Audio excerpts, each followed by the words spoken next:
In this lesson, I want to look at how to add a nice glow effect as we read across text or as we're looking across text. To create this softer glow, we're going to use that alpha black file. So if you haven't downloaded that, download that free file and drag that into your media bin. Let's go over to annotations and we'll grab a text box and drag that over. I'll make it the width of the canvas, and then I'll go in and put something like, this is an example of a long text box, because we want to see what happens as we're moving across this. So I have that text box created, and now I'm going to select it here on the timeline, do a copy and paste. So Control C, Control V, or Command C, Command V. Into this new text box, I want to apply a glow effect. So I'll go over to Visual Effects, grab Glow, and I can just drag it to this item. Now the next thing we want to do is use that alpha black file.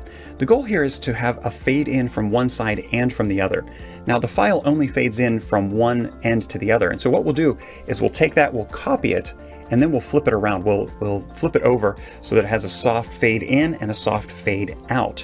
And with that, we'll create a nice soft glow effect as we move across our text. So to do that, I'll go over to Media, and I'll just drag this alpha over here to the canvas, and then I'm going to Control C, Control V to copy and paste. Now I want to flip one of these around, so I'll just, whatever's on top, I'll just flip that around. I'll grab that rotation handle and spin it around. You'll see that it went 180 degrees in the Z-axis. That's perfect. All right, now I'm going to zoom out, so I'll use the scroll wheel on my mouse to zoom out. And I want to move these items off to the side.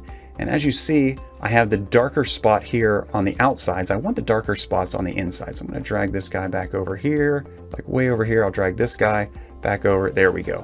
So I want to make sure that these are centered with the darkest spots in the middle. Okay, with those two selected here on the timeline, I'm going to press Control G to group them. Of course, you could use Command G on the Mac. And right now it made it so that the parts that were outside got cut off. And I don't want that in that group. I want those to fade in from nothing. Right now it'll be a nice hard edge there, and that's not what I want.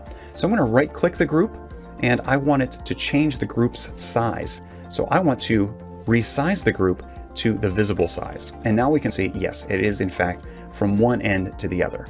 All right, now that I have that, I want to squish it in. So I'm going to hold down the Shift key and squish this from one side and squish this from the other. So now I've kind of pushed these together. Again, the darkest spot still in the middle. And then I'm going to size it down even further because I don't really need this to be too big. So here it is. It's a quarter of my canvas size. And then I'll grab it. You know what? I'm going to hold down Shift and bring this in even further. So I'm going to bring it probably to about a quarter of the screen. So right around that point. All right, I'll use my scroll wheel to scroll up a couple times.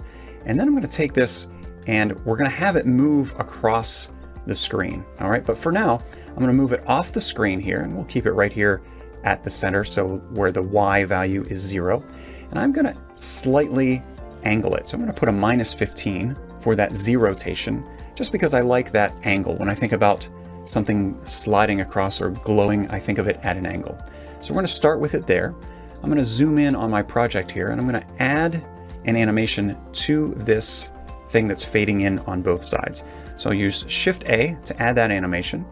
And I don't know how long it needs to be, but I mean, we'll start with 2 seconds. Maybe 2 seconds is all we need. It could be longer or shorter. And what I want to do is make sure I'm at the end, and I just want the end of this to be somewhere off the screen here. And again, I'll make sure that my Y value is 0, so it moves perfectly horizontally. Okay, so now when I look at this, it just moves across from one side to the other. That's it. So this tilted thing that I have is going to be an alpha matte.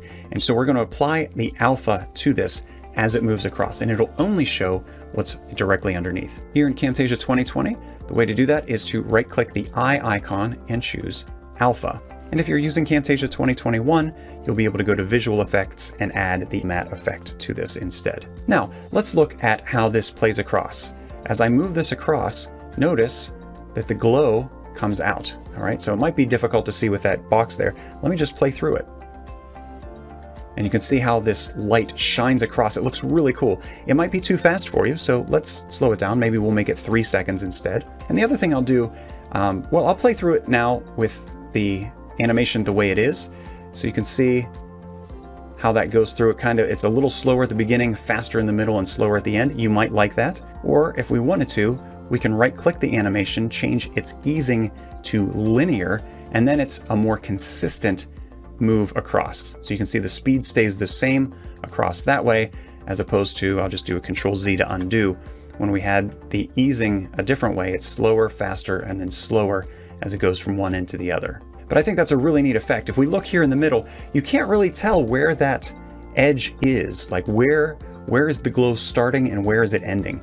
It just kind of glows, subtly as you move from one side to the other. And I think it's a really professional look for our text boxes. Of course, the text doesn't have to be white text on a black background. We can change the color of the text and still get the same effect. So let's give that a try. I'll select both text boxes on the timeline, and I'll go to the color setting, and I'll just change the color to red. And if I play through it, same thing. Now that looks a little more creepy when you have, this red text on a dark background.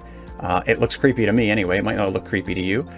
You can try something that's perhaps a little brighter, maybe a nice lighter blue like this.